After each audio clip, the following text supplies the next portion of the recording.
22 अप्रैल 2025। जम्मू और कश्मीर की बैसरन घाटी, एक ऐसी जगह जिसे अपनी शांत वादियों और घने देवदार के जंगलों के लिए मिनी स्विट्जरलैंड के नाम से जाना जाता है। इस दिन यह जगह पर्यटकों और परिवारों से भरी हुई थी। तभी गोलियों की आवाज से यह शांति भंग हो गई। पेड़ों के बीच से 5 हथियारबंद आतंकवादी निकले।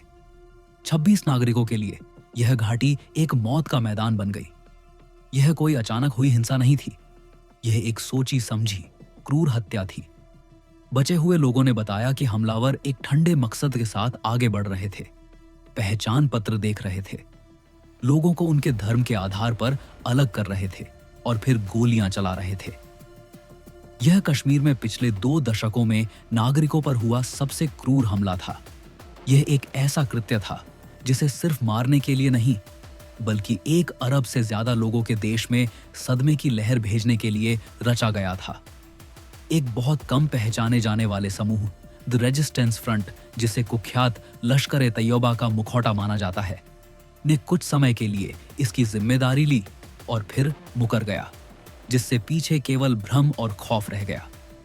जैसे ही यह खबर फैली, भारत में दुख तेजी से गुस्से में बदल गया। नई दिल्ली में सरकार घिर चुकी थी। उसके सामने एक ऐसा विकल्प था जो 2 परमाणु संपन्न देशों के बीच युद्ध की आग भड़का सकता था।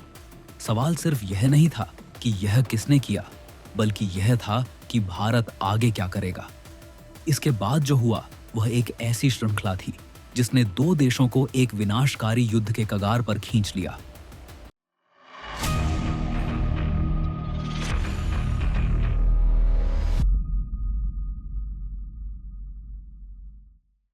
यह समझने के लिए कि कैसे एक हमला इतने बड़े संकट को जन्म दे सकता है, आपको पहले उस बारूद के ढेर को समझना होगा।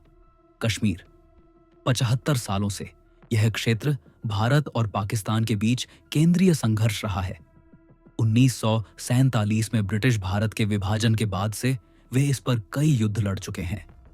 युद्ध विराम रेखा, जिसे अब नियंत्रण रेखा कहा जाता है, कोई सीमा नहीं है। यह ग्रह पर सबसे भारी सैन्यीकृत क्षेत्रों में से एक है, जो संघर्ष के लिए एक ट्रिपवायर है। इसने उग्रवाद और विद्रोह का एक जटिल माहौल बना दिया है। भारत पाकिस्तान पर आतंकवादी समूहों को प्रायोजित करने का आरोप लगाता है। पाकिस्तान इससे इनकार करता है और क्षेत्र में भारत की अपनी कार्रवाइयों की ओर इशारा करता है। यह एक नाजुक और खूनी यथास्थिति है जो समय समय पर संकटों से घिरी रहती है। 2019 का पुलवामा हमला और उसके बाद पाकिस्तान के अंदर भारत की हवाई हमलों ने पहले ही नियमों को बदल दिया था, यह साबित करते हुए कि दोनों पक्ष पहले अकल्पनीय समझे जाने वाले कदम उठाने को तैयार थे।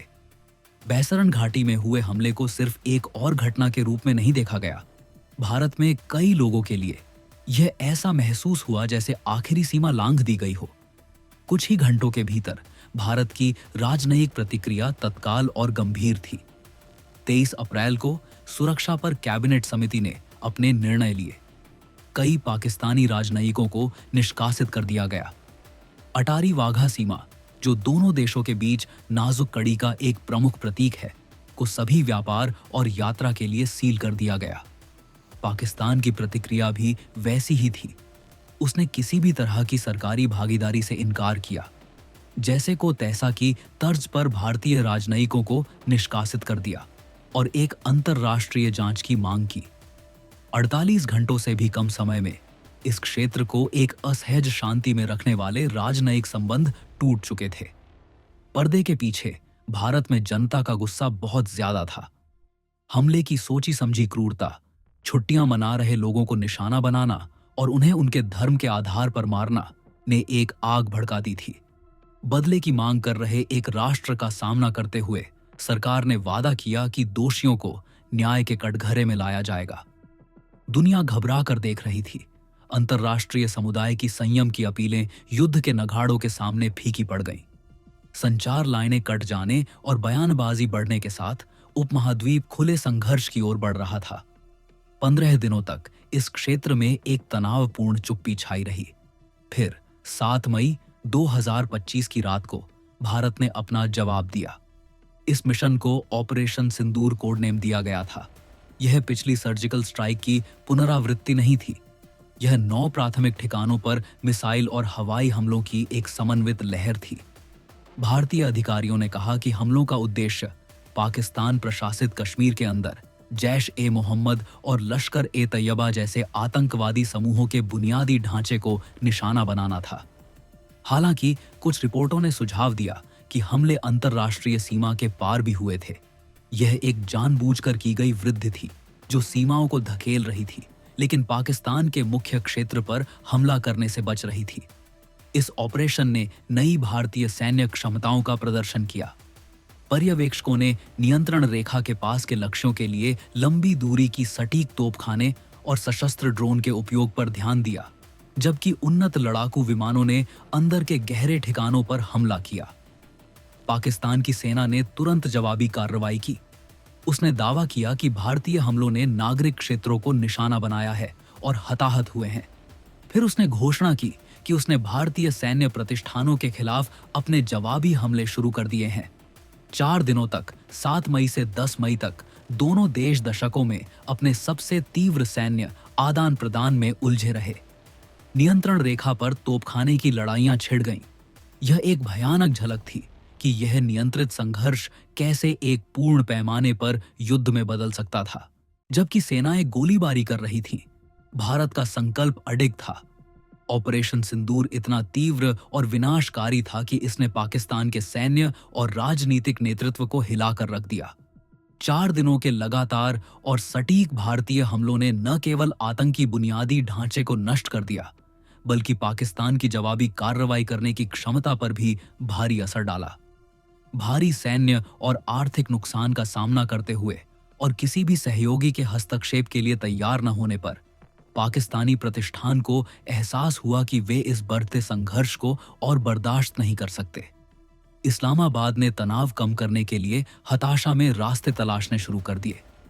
10 मई को पाकिस्तानी सेना की ओर से बार-बार अनुरोध किए जाने के बाद भारत और पाकिस्तान के सैन्य अभियानों के महानिदेशकों ने अपनी आपातकालीन हॉटलाइन पर बात की।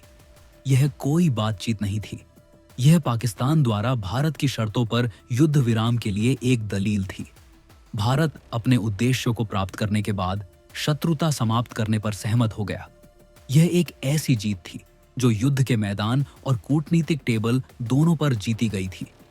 बंदूकें शांत हो गईं, लेकिन संकट अपने पीछे एक नई रणनीतिक वास्तविकता छोड़ गया। प्रधानमंत्री नरेंद्र मोदी ने जो कहा वह भारत का नया सुरक्षा सिद्धांत बन गया। किसी भी बड़े आतंकी हमले का जवाब एक असंतुलित और जबरदस्त प्रतिक्रिया से दिया जाएगा, जो भारत द्वारा चुने गए समय और स्थान पर होगा। भारत ने यह स्पष्ट कर दिया कि वह अब परमाणु ब्लैकमेल से नहीं डरेगा।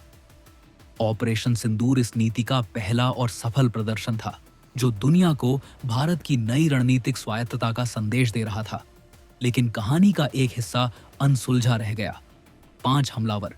जबकि बड़े पैमाने पर सैन्य अभियान समाप्त हो गया था, एक और मुश्किल खोज अब भी शुरू हो रही थी, जिसका कोडनेम था ऑपरेशन महादेव। भारतीय सेना, सीआरपीएफ और जम्मू और कश्मीर पुलिस द्वारा कठिन कश्मीरी इलाके में एक बड़े पैमाने पर तलाशी अभियान शुरू किया गया। महीनों के अथक प्रयासों के बाद, जिसमें थर्मल इमेजर, ड्रोन और मानव खुफिया नेटवर्क का उपयोग किया गया, सुरक्षा बलों ने हमलावरों का पता लगा लिया। भयंकर मुठभेड़ों की एक श्रृंखला में ऑपरेशन महादेव सभी 5 आतंकवादियों को मार गिराने के साथ सफलतापूर्वक समाप्त हुआ, जिससे यह सुनिश्चित हुआ कि बैसरन घाटी नरसंहार के अपराधियों को न्याय मिल गया है। 2025 का संकट एक स्पष्ट चेतावनी थी कि कैसे ऐतिहासिक संघर्ष तेजी से फिर से भड़क सकते हैं और वर्तमान को खतरे में डाल सकते हैं। हमला एक चिंगारी थी और कश्मीर में लंबे समय से सुलग रहा तनाव ईंधन था। इसका परिणाम एक राजनयिक बवंडर और एक सैन्य टकराव था, जिसने भारत को अपनी ताकत दिखाने का अवसर दिया। भारत की प्रतिक्रिया ऑपरेशन सिंदूर ने एक नए, अधिक आक्रामक सैन्य सिद्धांत का संकेत दिया। भारत की निर्णायक सैन्य कार्रवाई और पाकिस्तान को घुटनों पर लाने की क्षमता ने एक व्यापक युद्ध को रोक दिया, जिससे यह स्पष्ट हो गया कि इस क्षेत्र में शक्ति का संतुलन निर्णायक रूप से बदल गया है। ऑपरेशन महादेव की सफलता, जिसमें हर एक हमलावर को खोज निकाला गया, ने इस बात को और पुख्ता कर दिया कि भारत की नई नीति सिर्फ सीमा पार हमलों तक ही सीमित नहीं है, बल्कि न्याय को उसके अंतिम अंजाम तक पहुंचाने की एक व्यापक प्रतिबद्धता है। 10 मई का युद्ध विराम कायम है, लेकिन यह एक ऐसी शांति है जो भारत की ताकत से पैदा हुई है, किसी समझौते से नहीं। मूल संघर्ष बना हुआ है, लेकिन 2025 के संकट ने दक्षिण एशिया में लाल रेखाओं को फिर से खींच दिया है, इस बार भारत की शर्तों पर। भयानक सवाल यह है कि क्या पाकिस्तान ने यह सबक सीख लिया है कि भारत की संप्रभुता पर किसी भी हमले का जवाब अब विनाशकारी होगा। इस पूरे घटनाक्रम पर आपके क्या विचार हैं? हमें नीचे कमेंट्स में बताएं। और अगर आपको ऐसे ही जियोपॉलिटिकल एनालिसिस पसंद है तो हमारे चैनल को सब्सक्राइब करना और बेल आइकॉन दबाना न भूलें, ताकि आप हमारा अगला वीडियो मिस न करें। मैं हूं आपका सूत्रधार और ये है